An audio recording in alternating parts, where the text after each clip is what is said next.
21 June 2025। America প্রস্তুতি নিচ্ছে ইরানে হামলা চালানোর।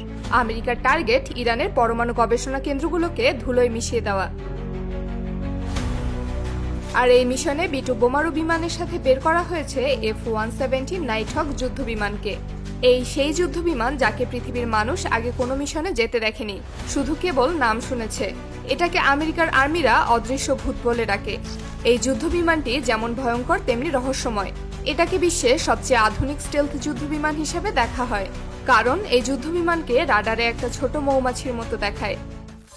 রাত 3:13। হঠাৎ করে রাডারে ধরা পড়ে এক বিশেষ কিছু একটা ইরানের বর্ডার ক্রস করেছে, এতটুকু বোঝা যাচ্ছে। তবে অন্য সব দেশের মতো ইরান বোকার মতো বসে থাকেনি। তারা খুবই সতর্ক ছিল এবং তারা বুঝতে পেরেছিল কিছু একটা তাদের দিকে এগিয়ে আসছে। নাইটহকের নাম শুনলেই সারা বিশ্ব কাঁপে, কারণ এই প্লেনটা রাডার থেকে যেমন অদৃশ্য তেমনি ভয়ঙ্কর লেজার গাইডেড বোমা বহন করে। ইরান বহু বছর ধরেই পিছিয়ে ছিল, কয়েক দশক ধরে ধীরে ধীরে উন্নত করেছে তাদের রাডার, মিসাইল এবং প্রতিরক্ষা ব্যবস্থা। আর আজ সেই সিস্টেমগুলো প্রস্তুত ছিল এই অদৃশ্য প্লেনকে চিনে ফেলার জন্য। নাইটহক যখন সীমান্ত অতিক্রম করলো, তখনই ইরানের আধুনিক P-18 রাডারগুলো সতর্ক হয়ে গেল। শুধু তাই নয়, ইরানের এয়ারফোর্স গভীর জঙ্গলে, পর্বতের গায়ে এবং বিভিন্ন গোপন এয়ারবেস থেকে সজাগ নজর রেখেছিল আকাশে। প্রথম দিকে নাইটহক যেমন নিজেকে রাডারে ছোট পাখি হিসেবে ছদ্মবেশ দিয়েছিল, তেমনি ইরানের কম্পিউটার সিস্টেম আর পাইলটরা ছিল অভিজ্ঞ। তারা জানতো যেদিন এই অদৃশ্য প্লেন ধরা পড়বে সেদিন কিছু একটা হয়ে যাবে। ইরানি রাডার অপারেটররা রাডারের স্ক্রিনে ছোট ছোট দাগ খুঁজছিলেন। তারা ধৈর্য ধরে অপেক্ষা করছিল। আর হঠাৎ এক মুহূর্তে স্ক্রিনের এক কোণে ঝলমল করে উঠল এক অদ্ভুত সিগন্যাল, একটা ছোট্ট অস্পষ্ট দাগ। এটা নাকি সেই নাইটহক।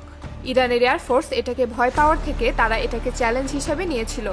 ইরানের প্রতিরক্ষা বাহিনী দ্রুত তাদের মোবাইল এয়ার মিসাইল ইউনিটগুলোকে মোতায়েন করলো।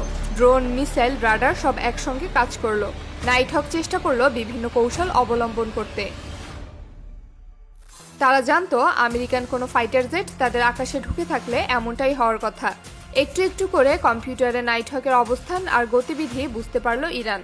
তাদের আধুনিক লেজার গাইডেড মিসাইলগুলো প্রস্তুত হলো আর নির্দেশ দেওয়া হলো লক অন করতে। যখন নাইটহক বোমা বের করলো, তখনই রাডারে পুরোপুরি স্পষ্ট ধরা পড়লো। এটাই ছিল সেই সুযোগ যা ইরানি এয়ারফোর্স চেয়েছিল। মিসাইল ছুটে গেল আকাশে, দ্রুত গতিতে চলে গেল মেঘের আড়ালে। নাইটহক পাইলট চেষ্টা করলো এড়িয়ে যেতে। উঁচুতে ওঠা, ডানে বামে বেঁকে যাওয়া গতি আর 90 ডিগ্রিতে বাঁক নেওয়ার কারণে মিসাইল নাইটহককে মিস করে গেল। আর এই সুযোগেই বেশ কয়েকটা মিসাইল গিয়ে পড়ল ইরানের পরমাণু গবেষণা ঘাঁটিতে। কিন্তু এরই মধ্যে ইরানের 2টি ফাইটার জেট নাইটহককে ধরার জন্য বের হয়ে গেল। এখানে একটা ব্যাপার হলো, নাইটহককে যুদ্ধ করার জন্য বানানো হয়নি। এটাকে মূলত বানানো হয়েছে বোমা বহন করার জন্য এবং নিখুঁত নিশানায় বোমা মারার জন্য। এ কারণেই ইরানি ফাইটার জেট এটাকে অ্যাটাক করলে সে কিছুই করতে পারবে না। আর ঠিক এই সুযোগটাই নিল ইরান। টানা 6 মিনিট ইরানের 2টি ফাইটার জেট নাইটহককে তাড়া করলো।